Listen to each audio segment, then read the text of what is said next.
Hello friends, मैं हूं Deepshikha. Welcome to my channel yummy and food.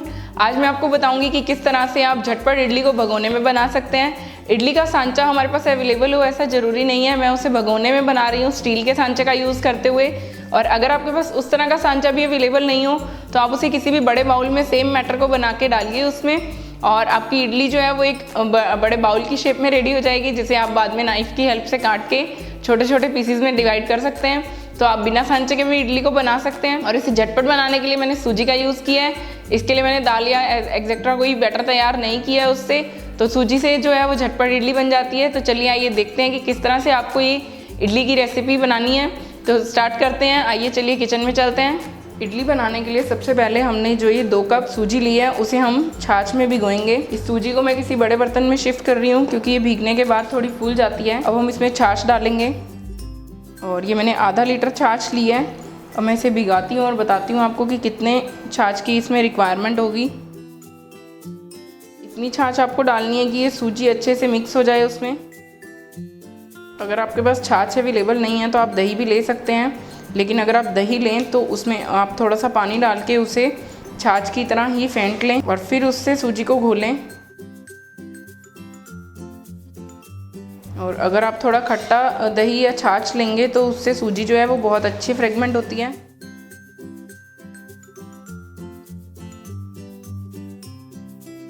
और ये हमारी सूजी जो है वो अच्छे से भीग गई है। अभी मैंने इसे थोड़ा ज़्यादा पतला नहीं किया है, थोड़ा मीडियम सी कंसिस्टेंसी में रखा है, ना ही बहुत ज़्यादा गाढ़ा है ना ही बहुत ज़्यादा पतला है। अभी हम इसे आधे घंटे के लिए छोड़ देंगे और उसके बाद अगर हमें लगेगा कि ये बहुत ज़्यादा थिक हो गई है सूजी तो फिर हम इसमें थोड़ी सी छाछ और डाल देंगे। और अभी मैंने आधा लीटर छाछ ली थी तो आधा लीटर में से इतनी मेरे पास बची है, बाकी की सब छाछ यूज़ हो गई है। ये अप्रॉक्सीमेटली 100 ml के करीब बच गई है। अभी हम इसे आधे घंटे के लिए ढककर रख देते हैं। आधा घंटा हो गया है और सूजी आप देखेंगे कि बहुत अच्छी तरह से फूल गई है। और ये मैंने थोड़ी बारीक सूजी ली थी तो ये बहुत अच्छे से फूल गई है और बिल्कुल सॉफ्ट बैटर बन गया है। लेकिन अभी ये बैटर जो है वो थोड़ा गाढ़ा है तो मैं इसमें थोड़ी सी छाछ और डाल रही हूँ। अगर आपके पास छाछ नहीं है तो आप पानी भी डाल सकते हैं इसे और थोड़ा पतला करने के लिए। 2 कप सूजी को भिगोने में मैंने आधा लीटर छाछ का यूज़ किया है। जो थोड़ी सी छाछ बची थी वो अभी यूज़ हो गई है और इसकी जो कंसिस्टेंसी है आप देखेंगे कि बिल्कुल सॉफ्ट है। ये इस तरह की कंसिस्टेंसी है और ये मिक्सचर जो आप देखेंगे बहुत ही सॉफ्ट हो गया है। तो बिल्कुल जैसा हमारा इडली का मिक्सचर होता है वैसा ही बन गया है। और अब हम इसमें नमक डाल देंगे। नमक आप अपने टेस्ट के अकॉर्डिंग डाल सकते हैं। मैं इसमें 1 टीस्पून जो नमक है वो यूज़ कर रही हूँ, आप कम ज़्यादा कर सकते हैं। और इसे हम अच्छे से मिक्स कर लेंगे। अब हम इस बैटर को 2 पार्ट्स में डिवाइड कर रहे हैं क्योंकि एक पार्ट जो पूरा बैटर जो है वो हमारा एक बार में इडली के सांचे में नहीं आएगा, तो इसलिए मैं इसे 2 पार्ट्स में डिवाइड कर रही हूँ। जितना बैटर आपको एक बार में यूज़ करना है हम उतने ही बैटर में जो बेकिंग सोडा है वो डालेंगे। ये हमने आधा बैटर अलग कर लिया है और आधा बैटर हम अगले स्लॉट में यूज़ करेंगे। लेकिन इसमें कुछ और बेकिंग सोडा वगैरह डालने से पहले आपको जिस भगोने में आपको इडली बनानी है उसमें हम पानी को बॉईल करना रखते हैं। तो देखते हैं पहले कि कैसे बॉईल करना है उसको। ये मैंने भगोना लिया है जिसमें मुझे इडली बनानी है और इसे मैंने 1/4 पानी से भर दिया है। अब हम गैस की फ्लेम को ऑन कर देंगे और इस पानी में अच्छे से बॉईल आने देंगे। पानी जो है वो गुनगुना नहीं लेना, हमें बहुत अच्छा बॉइल्ड पानी लेना है। और इतना पानी आप इसमें डालिए कि आपका इडली का सांचा उसमें अच्छे से डिप हो जाए, पानी इडली को टच नहीं करेगी और जो भगोना है जले नहीं, इसलिए हम थोड़ा ज़्यादा क्वांटिटी में पानी लेंगे। तो अब हम जब तक ये पानी बॉयल होता है तब तक हम आगे का प्रोसीजर करते हैं। ये हमने इडली का सांचा लिया है और इस इडली के सांचे पे इडली को डालने से पहले हम इसे ऑयल से अच्छे से ग्रीस करेंगे। तो ये मैं इसकी सारी जो ट्रेज़ हैं वो अलग कर लेती हूँ। और ये मैंने रिफाइंड ऑयल लिया है, आप किसी भी तरह का ऑयल ले सकते हैं जो भी आप अपनी किचन में यूज़ करते हैं। और इस ऑयल को मैं अच्छे से ब्रश की हेल्प से इडली के सांचे में लगा लूँगी। इससे जो इडली है वो पकने के बाद इस पर चिपकेगी नहीं और बहुत आसानी से उतर जाएगी। इस तरह से हम सारे सांचे को अच्छे से ऑयल से ग्रीस कर लेंगे। हमारा पानी जो है वो बॉयल होने के लिए रख दिया है, हमने सारी जो ट्रेज़ हैं उन्हें ग्रीस कर लिया है। और अब जो हमने आधा मिक्सचर जो सूजी का अलग किया था उसके अंदर हम 1/4 चम्मच बेकिंग सोडा मैं डाल रही हूँ, मीठा सोडा।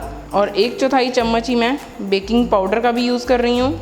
आप अगर चाहें तो सिर्फ मीठा सोडा भी डाल सकते हैं। और इसे आपको एक डायरेक्शन में हिलाना है, इसे अलग अलग डायरेक्शन में नहीं लाना है।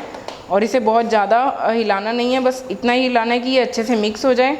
और ये काम आपको तभी करना है जब आपका सब काम पूरा रेडी हो गया है बिल्कुल लास्ट में, और इसे करने के बाद आपको ज़्यादा वेट नहीं करना है। अब हम जो थोड़ा थोड़ा मिक्सचर है वो अपनी ग्रीस की हुई ट्रे में डाल लेंगे, और मिक्सचर डालने के बाद आप इस तरह से थोड़ा टैप कर दीजिए ट्रे को, ताकि जो मिक्सचर है वो एक सार हो जाएगा। इसी तरह से हम अपनी बाकी की जो सांचे हैं उनको भी भर लेंगे।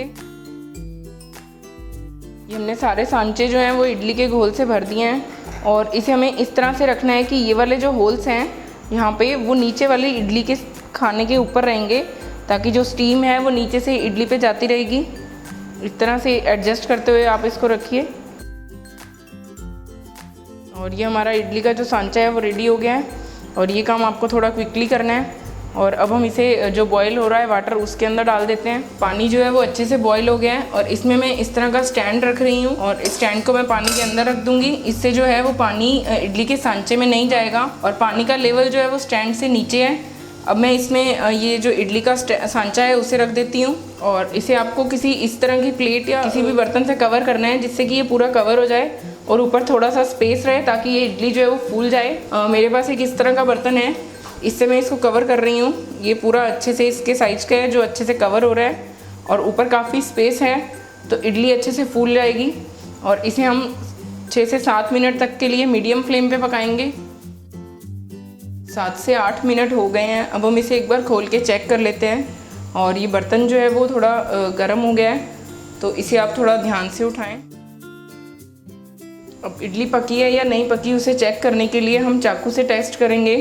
एक चाकू लेके आपको इस तरह से इडली के किसी भी पोर्शन में डिप करके देखना है। अगर ये चाकू बिल्कुल स्मूथ आता है तो मीन्स इडली जो है वो हमारी बिल्कुल अच्छे से पक गई है, और अगर ये इसके ऊपर इडली चिपकी हुई आ जाती है तो मीन्स ये अच्छे से पकी नहीं है। तो हमारी जो इडली है वो बिल्कुल अच्छे से बनकर तैयार है, चाकू हमारा बिल्कुल स्मूथ बाहर आ रहा है। अब हम गैस को ऑफ कर देंगे और इस सांचे को पानी से बाहर निकाल लेंगे। इडली के सांचे को हमने पानी से बाहर निकाल लिया है, और इसे हमने इस तरह से फैला कर रख दिया है। गरम गरम इडली को हम बाहर नहीं निकालेंगे, वरना जो इडली है वो टूट जाएगी। इसे हम 5 से 7 मिनट के लिए बाहर छोड़ देंगे, तो ये थोड़ा नॉर्मल टेम्परेचर पे आ जाएगी। फिर इसे निकालेंगे तो ये बहुत ही सॉफ्ट बाहर निकलेगी। और ये मैं आपको एक चीज़ दिखाती हूँ कि मैंने जो इडली बनाई थी उसमें मैंने ये जो 2 इडली है वो बिना बेकिंग पाउडर और बिना बेकिंग सोडा के यूज़ के, ऐसे ही जस्ट जो लिक्विड था मेरा बैटर तैयार था उसे मैंने ऐसे ही इसके अंदर रख दिया था, सिर्फ आपको दिखाने के लिए कि अगर आप इसे बिना बेकिंग पाउडर के बनाएंगे तो ये किस तरह से बनेगी। तो आप डिफरेंस जो है वो इन दोनों इडली और इन दोनों इडली के बीच में देख सकते हैं। तो बेकिंग पाउडर और बेकिंग सोडा के बिना जो हमारी इडली है वो बिल्कुल भी फूलेगी नहीं और बहुत ही टाइट बनने वाली है। तो इसलिए आप इसका यूज़ ज़रूर करें। 5 मिनट हो गए हैं और इडली जो है वो ठंडी हो गई है। अब हम इसे चाकू की हेल्प से इस तरह से निकाल लेंगे, क्योंकि हमने स्टैंड को ग्रीस करके रखा था तो बिल्कुल भी इडली सांचों में चिपक नहीं रही है। इस तरह से हम बाकी की सारी इडली भी निकाल लेंगे। ये हमारी इडली जो है वो बनकर रेडी हो गई है। और 1 कटोरी सूजी से ये हमारी 16 इडली बनी है, और मैंने 2 कटोरी सूजी ली थी। तो अभी हमारे पास आधा बैटर और पड़ा है, उसे भी हम इसी सेम तरीके से ही उससे भी इडली बनाकर तैयार कर लेंगे, और 16 और इडली बनकर तैयार हो जाएगी। और इसे आप गर्मा गर्म सांभर के साथ एंजॉय कीजिए। अगर आपको सांभर की रेसिपी भी चाहिए तो प्लीज़ आप नीचे कमेंट बॉक्स में मुझे कमेंट कीजिए। अगर आपको मेरी ये इडली बनाने की वीडियो अच्छी लगे तो प्लीज़ मेरी इस वीडियो को लाइक ज़रूर कीजिए, शेयर कीजिए अपने फ्रेंड्स और फैमिली के साथ, और प्लीज़ मेरे चैनल को सब्सक्राइब करना मत भूलिएगा। ऐसी और भी इंटरेस्टिंग वीडियो जल्दी ही उस पर आएंगी। Thank you for watching guys.